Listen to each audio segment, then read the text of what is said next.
Planning my wedding was supposed to be one of the happiest times of my life. I tried to believe that if I stayed calm, stayed focused, everything would go smoothly.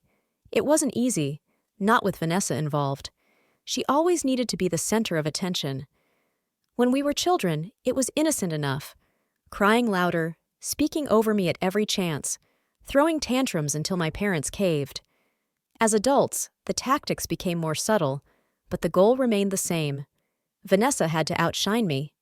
Still, I thought maybe, just maybe this time would be different. I didn't even ask her to be my maid of honor. I gave it to my best friend Caroline, someone I could actually trust. Vanessa acted like she didn't care. But then, a week before the wedding, she dropped her bomb. "I want to walk down the aisle before you," she said casually over coffee, as if it were a completely normal thing to demand at someone else's wedding. She smiled sweetly, the way she always did when she knew she was asking for too much. "It'll mean a lot to me. You know, since you get everything else." For a moment, I couldn't breathe. My mind raced. Would she make a scene if I said no? Would she sulk and ruin the day? Would my parents guilt me into giving in? I saw the trap she was setting, and I knew her well enough to know that this was just the beginning. If I gave her this, there would be more. But instead of arguing, I forced myself to smile. "No problem," I said softly, keeping my voice light. I even reached out and squeezed her hand. Vanessa's eyes lit up with a smug little glimmer. She thought she'd won. But what she didn't know was that I'd already decided something very important. She could have her moment, but I would have mine too, and she would never forget it. The week leading up to the wedding was a slow, grinding test of my patience. Every day, another little slight, another reminder that my family had long ago chosen sides. At my bridal shower, my mother, Karen, spent most of her time fussing over Vanessa's outfit. "Doesn't she look stunning?" she gushed to anyone who would listen, barely glancing at me. My father, Donald, sat in the corner, nursing his drink, looking like he wished he were anywhere else. When I showed my mother the delicate pearl earrings I planned to wear, a gift from my late grandmother, she smiled politely, then immediately suggested I wear the flashier diamond studs Vanessa had picked out for me instead. "They're more impressive," she said. "We want you to look special, dear." The message was clear. Special meant noticeable, flashy, like Vanessa. Not quiet and meaningful, like me. Caroline, my maid of honor, saw the hurt on my face and squeezed my hand under the table. I was grateful for her. She knew when to speak up and when to just be there, silent but solid. Meanwhile, Vanessa floated through the events like a queen at her coronation. She made sure everyone knew she'd be helping me down the aisle, her words, and played coy whenever guests asked if she was next to get married. I could see it in her eyes. She loved every second of the attention. I pretended not to notice. I smiled. I laughed. I thanked everyone for coming. But deep inside, a storm was gathering. The night before the wedding, we had the rehearsal dinner. That's when Vanessa delivered her final performance. She stood to make a toast, glass raised high, and spoke about how proud she was to be part of my day. But somehow, every story she told ended with her saving the day, making the tough calls, taking the lead. I sat there, smiling, nodding politely, while inside I felt the same cold, familiar ache. Invisibility. Later, after most of the guests had left, I found myself standing alone on the terrace, staring out at the dark horizon.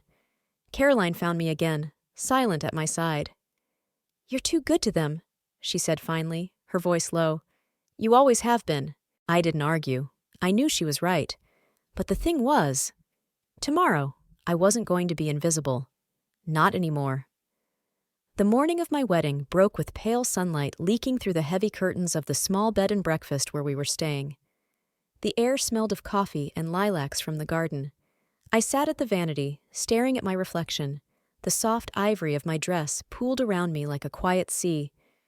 There was a knock at the door. Caroline peeked in, her arms full of things, makeup bags, jewelry, a steaming cup of tea. "How are you feeling?" she asked, her tone careful, almost protective. I smiled. "Calm," I said, and meant it. She set everything down and came to sit beside me. For a moment, we just looked at each other in the mirror. Two women who had survived so much life together. Caroline, with her sharp blue eyes and steady presence, had seen me at my worst and never once turned away. "Don't let anyone steal this day from you," she said quietly. I nodded. I wouldn't. Not this time.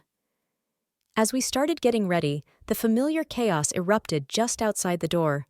Vanessa's voice, sharp and loud, filled the hallway. "Where's my bouquet? These aren't the flowers I asked for. I told them white roses only." Caroline rolled her eyes. I just continued applying my makeup, slow and deliberate, like armor. Minutes later, Vanessa burst into the room without knocking. She was wearing a pale, champagne-colored dress, dangerously close to white, and dripping in jewelry. Her hair was perfect, her makeup flawless. She looked every bit the star she believed herself to be. "Oh, Liv," she said dramatically, "you look nice." She said it like a consolation prize. I stood slowly, smoothing my dress. "Thank you," I said, voice light. Vanessa fluttered over, adjusting my veil without asking, her hands too rough. "Don't be nervous. Just follow my lead when we walk. It'll be perfect." Follow her lead. Of course, just like always. I caught Caroline's furious reflection in the mirror, but I shook my head slightly. "Let it go," I told her silently. "Let her think she's won." Because in a few hours, everything would change. The ceremony was set up in a beautiful garden, with rows of white chairs and an arch dripping in fresh flowers. Guests began to arrive. Distant relatives, old friends, co-workers. I could hear the soft hum of conversation and laughter outside. From the window, I saw my parents standing by the entrance, greeting everyone, beaming proudly at Vanessa. I took a deep breath and turned away from the window. It didn't matter anymore. I wasn't doing this for their approval. I was doing this for myself. The minutes before the ceremony felt suspended, each one stretching endlessly as final preparations buzzed around me. I stayed still, anchored in my chair, hands resting lightly on my lap. From outside, music floated in. Soft strings, delicate and warm. The first notes of the processional. Caroline leaned in and adjusted my veil one last time. "You're ready," she said, her voice low but sure. I nodded. I had never been more ready for anything in my life. The door creaked open, and the wedding planner bustled in. "All right, ladies, it's time. Vanessa, you're leading, remember?"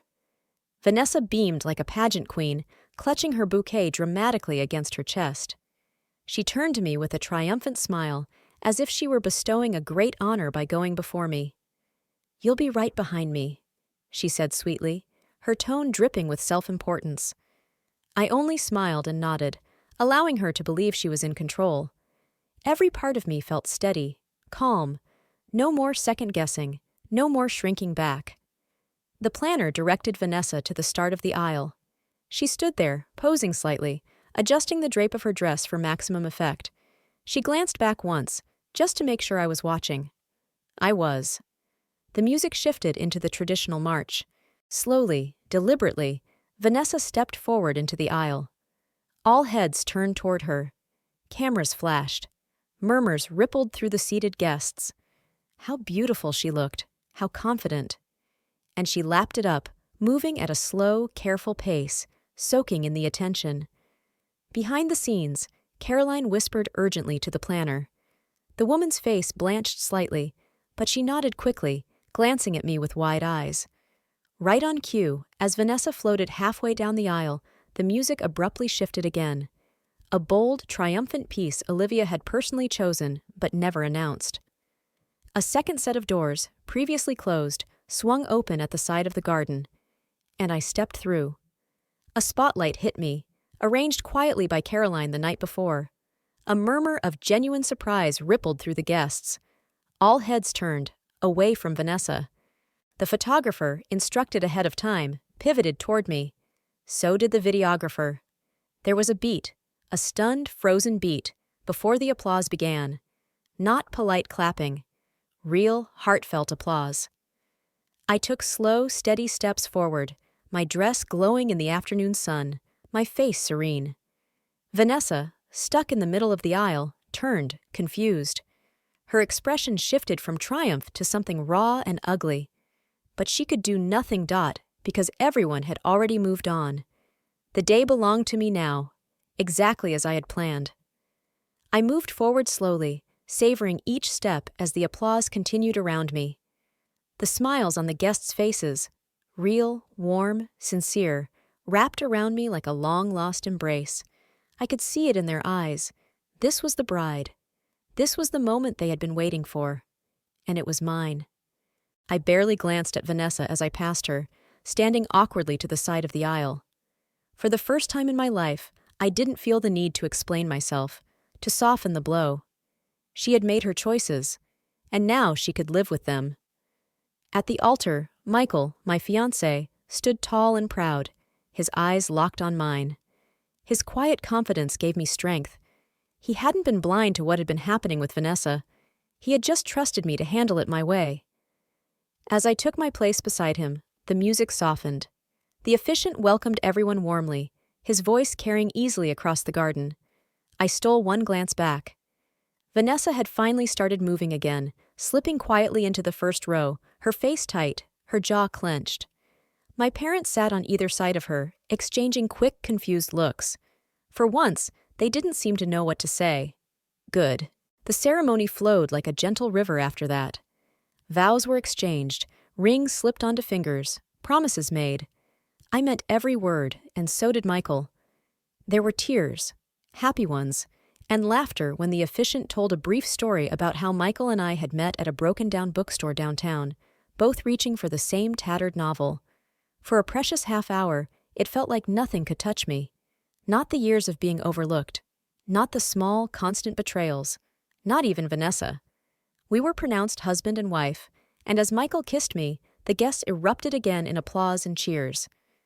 We walked down the aisle together, into a new chapter, leaving the old patterns behind. But as we reached the garden path leading to the reception, I caught a glimpse of Vanessa again. Her mask was cracking. She was no longer smiling. She gripped the back of a chair so hard her knuckles turned white. Caroline, walking just a few steps behind us, leaned in and whispered, "She's not done yet." I knew she was right. People like Vanessa didn't lose gracefully. The reception was about to start, and with it, the next battle. The reception was held in a beautiful tented pavilion just beyond the garden. Strings of golden lights crisscrossed above, and soft music drifted through the air.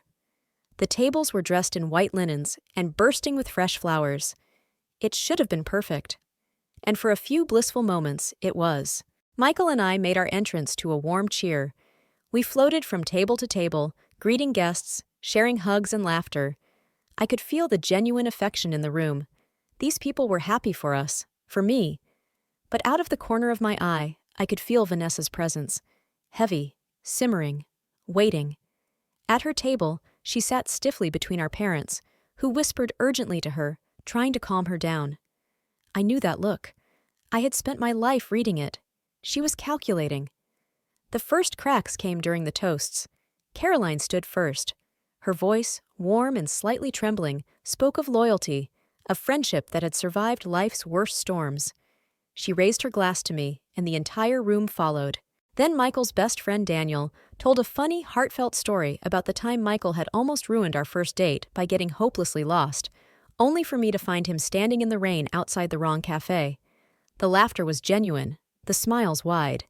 And then Vanessa stood up, uninvited. She tapped her glass loudly, drawing attention. The music lowered. Conversation stopped. I turned slowly to face her, already feeling the pit opening in my stomach. "I just wanted to say," she began, smiling too brightly, "how proud I am of my big sister. Growing up, she was always so careful, so quiet, always watching the rest of us live." There was an awkward silence. Vanessa pushed forward. But today, she finally stepped into the spotlight, finally decided to be noticed. A few guests shifted uncomfortably. I kept my face calm, neutral, and it's just wonderful to see her happy, Vanessa added, voice dripping with false sweetness. After all these years of being so overlooked. There it was, the knife hidden under a velvet cloth. Some people chuckled weakly, unsure if they were supposed to laugh. Caroline's jaw tightened. Michael slipped his hand into mine under the table. I smiled politely, lifted my glass slightly, and said, Thank you, Vanessa. Nothing more. No anger. No scene. I saw a flicker of frustration cross her face.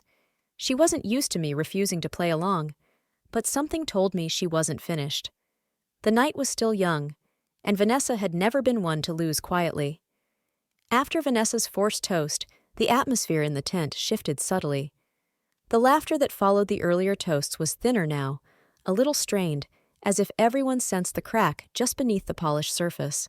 I moved through the evening carefully, like navigating a field of glass.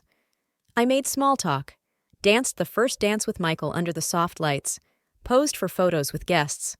Outwardly, everything looked beautiful, effortless. Inwardly, I was watching, waiting. It didn't take long.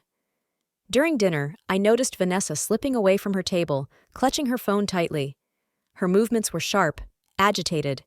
I saw her outside the tent a few minutes later, talking furiously to someone on the phone, pacing in tight circles under the trees. Michael noticed too. "She's planning something," he said quietly, setting down his fork. I nodded. "I know." Caroline leaned over. "Do you want me to go after her?" "No," I said, my voice steady. "Let her dig her own hole." We resumed eating, pretending not to notice, but I felt the tension ratchet tighter with every passing second. About 20 minutes later, the music changed, not part of the planned playlist. A loud, upbeat pop song blasted through the speakers, totally wrong for the elegant atmosphere we had carefully created. Confused murmurs rippled through the guests, and then Vanessa appeared, microphone in hand. She stood center stage, a wild gleam in her eye. She wasn't pretending anymore. "I just thought we could liven things up," she announced, voice slightly too loud, slightly too slurred. "Come on, everybody! Let's celebrate my amazing sister who finally figured out how to be interesting." A few polite claps, mostly stunned silence. She grinned at the room, swaying slightly, enjoying the moment she thought she controlled. But she didn't see the looks exchanged around her, uncomfortable, embarrassed. She didn't notice the way the guests leaned away, whispering behind their hands. She didn't see how small she looked. I rose slowly from my seat, the entire tent watching. Michael put a steadying hand on my back, but he didn't try to stop me.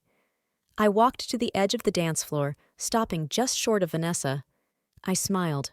Warm, real, unshakable. "Vanessa," I said, my voice carrying easily, "thank you for trying to make this day memorable." A few chuckles rippled through the room. "But today isn't about being loud," I continued, "or being noticed." I paused, letting my words sink in. "It's about love. It's about family. It's about respect." The crowd shifted, nodding, murmuring in agreement. Vanessa blinked at me, stunned. For once, she had no comeback. I turned to the DJ and nodded. He immediately switched the music back to our playlist. Slow, elegant, celebratory. The guests, eager to move past the awkwardness, poured onto the dance floor. Vanessa stood alone, microphone still in hand, frozen in place as the party went on without her. And for the first time in my life, I didn't feel small next to her. I felt free. The music swirled through the tent, washing away the tension Vanessa had tried to create. Guests returned to the dance floor, chatting, laughing, relieved to move past the awkwardness. I returned to Michael's side, feeling his steady warmth beside me. Caroline caught my eye from across the room, giving me a small nod of approval. But even in that soft victory, I knew the night wasn't over. Vanessa hadn't left. She lingered near the bar, clutching a glass of champagne, her face twisted in a tight, brittle smile. Every so often, she would glance toward me, her eyes dark with something sharp and dangerous. I tried to focus on the celebration. I laughed when Michael's uncle tried to teach everyone a ridiculous dance. I posed for photos, cut the cake, clinked glasses with friends. But I could feel her watching. Finally, after the cake cutting, I excused myself, slipping away toward the side garden where a few fairy lights flickered among the hedges. I needed a moment, not to hide, but to breathe. I wasn't alone for long. Vanessa appeared behind me, her heels crunching softly on the gravel. "Nice speech," she said, her voice low and bitter. I turned slowly, facing her fully. "Thank you." We stood there in the semi-darkness, two women with a lifetime of unresolved history between them. You think you're better than me now? She demanded, stepping closer. Her breath reeked of alcohol. I don't think about you that way at all, I said quietly. Not anymore. The words seemed to strike her harder than any insult could have. I was supposed to have my moment, she snapped. You always had everything. The grades, the friends, You had our parents, I said, cutting her off gently. You always had their attention, their pride. I never wanted to compete with you, Vanessa. I just wanted my own life. She stared at me, stunned, as if hearing it for the first time. You ruined today for yourself, I added, my voice soft but steady. Not me. Vanessa's mouth opened, but no words came out. She looked, for a fleeting moment, unbearably lost. I could have comforted her. I could have reached out and offered forgiveness right there. But I didn't. Because today wasn't about fixing her. It was about finally choosing myself. I turned and walked away, leaving her standing alone under the flickering fairy lights, surrounded by the ruins of her own making. When I returned to the reception, the music swelled around me, bright and joyful. Michael smiled as he saw me approach, holding out his hand. Without hesitation, I took it, and stepped fully into my new life. The rest of the night felt like a different world, lighter, warmer, untouched by old wounds. I danced with Michael under the glowing lights, laughed until my cheeks hurt, clinked glasses with friends who had stood by me when things weren't so bright. For the first time in my life, I didn't feel like I was performing for anyone's approval. I was simply living. Caroline found me later, pulling me into a fierce hug. You were incredible, she whispered. I've never been prouder of you. Thank you, I said, meaning it more than she could know. As the night wore on, the crowd thinned. The older guests left first, offering warm hugs and heartfelt blessings. My parents slipped away quietly too, their faces unreadable. They hadn't said much after Vanessa's meltdown, choosing instead to pretend everything was fine. That, too, was a pattern I no longer felt the need to chase. Near midnight, the final song played. Michael and I stood outside the tent, looking up at the stars scattered like silver dust across the deep sky. How are you feeling? He asked, threading his fingers through mine. Free, I said simply. And it was true, not just from Vanessa, from the invisible chains of expectation and approval I had worn all my life. I'm proud of you, he said, his voice low. I smiled up at him. I'm proud of me too. Later, after the last guest had gone and the staff was quietly clearing tables, I found myself wandering back toward the garden. Part of me wanted to see if Vanessa was still there, some old habit of checking on her flickering inside me. But I stopped halfway down the path. I didn't need to find her. I didn't need to fix her pain, or understand it, or carry it anymore. It was strange, freeing and sad at the same time, but mostly it was peaceful. I turned back toward the house, where Michael was waiting for me, his silhouette warm and steady under the porch lights. Tomorrow, we would leave for our honeymoon. Tomorrow, my new life would truly begin. And for the first time, I was stepping into it without guilt, without apology, and without carrying anyone else's burdens but my own. Vanessa would have to find her own way now. And whatever she chose, whatever path she carved from the ruins of today, it would no longer be my responsibility to walk it with her.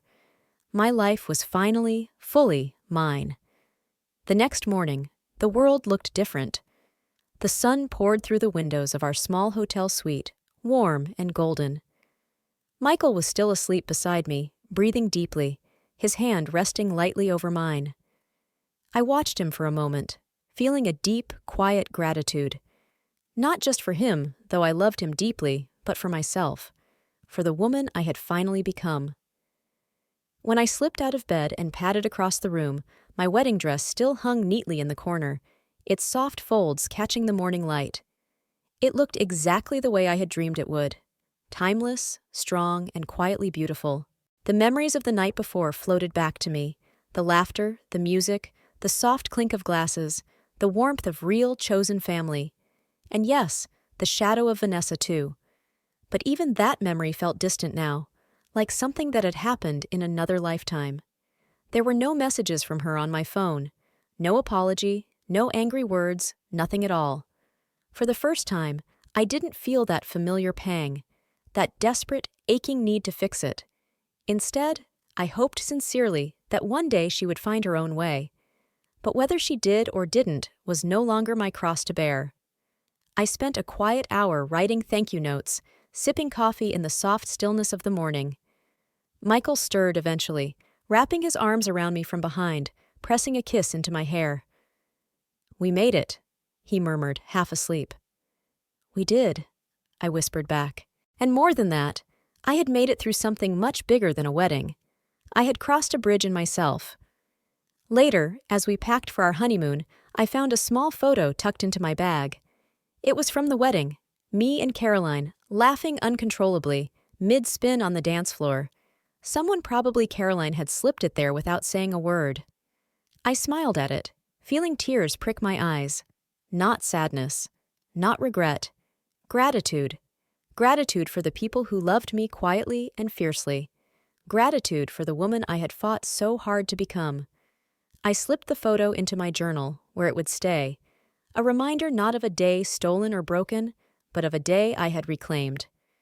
As we headed to the car, bags in hand, Michael reached for me again, weaving our fingers together without hesitation. I looked back once at the little inn where so much had changed, where one version of my life had ended and another had begun. Then I turned my face to the sun, to the open road ahead, and I didn't look back again.